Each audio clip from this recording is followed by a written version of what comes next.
பாண்டியன் ஸ்டோர்ஸில் இன்னைக்கு ராஜே கம்ப்ளைண்ட்டாக வாபஸ் வாங்குறாங்க. அப்போ ராஜுடைய அப்பா, இத்தனை நாளாக நம்ம பொண்ணை வளர்க்கல, பாம்புக்கு பால் ஊற்றி வளர்த்துருக்கோம், அதை நேரம் பார்த்து நம்மளை கொத்திடுச்சுன்னு சொல்கிறாரு. இதை கேட்ட ராஜே அழுந்துட்டே அப்பான்னு சொல்கிறாங்க. ராஜுடைய அப்பா அப்படிலாம் கூப்பிடாத, நான் செத்தாலும் நீ வரக்கூடாதுன்னு சொல்கிறாரு. இதை கேட்டு எல்லாருமே ஷாக் ஆகுறாங்க. அண்ட் எல்லாரும் வெளியே போகிறாங்க. அப்போது மயில் மாமாவை விட்டுருவாங்களான்னு சொல்லி அழறாங்க. மீனா, அதெல்லாம் விட்டுருவாங்க, எங்கள் வீட்டுக்காரவங்களும் உள்ளதானே இருக்காங்க, ஏன் இவ்வளோ பதறீங்கன்னு சொல்கிறாங்க.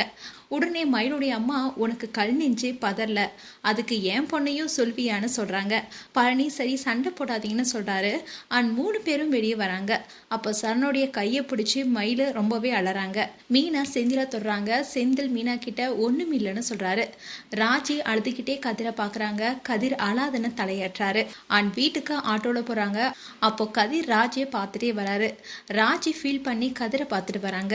அண்ட் வீட்டுக்கு எல்லாரும் வராங்க. அப்போ கோமதி பார்த்து சந்தோஷப்படுறாங்க. பாண்டியன், சரி அதை பத்திலாம் இனி பேச வேணாம், குளிச்சுட்டு வாங்கன்னு சொல்றாரு. 3 பேரும் குளிக்க போறாங்க. அப்ப சரவணன், வழக்கமா அப்பா திட்டுவாரே, ஆனா எதுவுமே சொல்லலன்னு பேசிட்டு போறாங்க.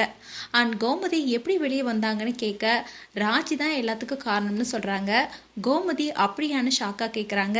உடனே ராஜி, ஆமா, அவங்களால தானே நம்ம வீட்டு ஆளுங்க ஜெயிலுக்கு போனாங்க, நான் ஒன்றும் பொய் சொல்லலையே, உண்மை தானே சொன்னான்னு சொல்றாங்க. இதை கேட்டு கோமதியும் பாண்டியனும் சந்தோஷப்படுறாங்க. நைட் கோமதி பாண்டியன் கிட்ட, பசங்க ஜெயிலுக்கு போயிட்டு வந்ததுனால நீங்கள் அவங்கள அடிப்பீங்க, அவங்க மேலே கோவமாக இருப்பீங்கன்னு நான் நினச்சேன்னு சொல்கிறாங்க.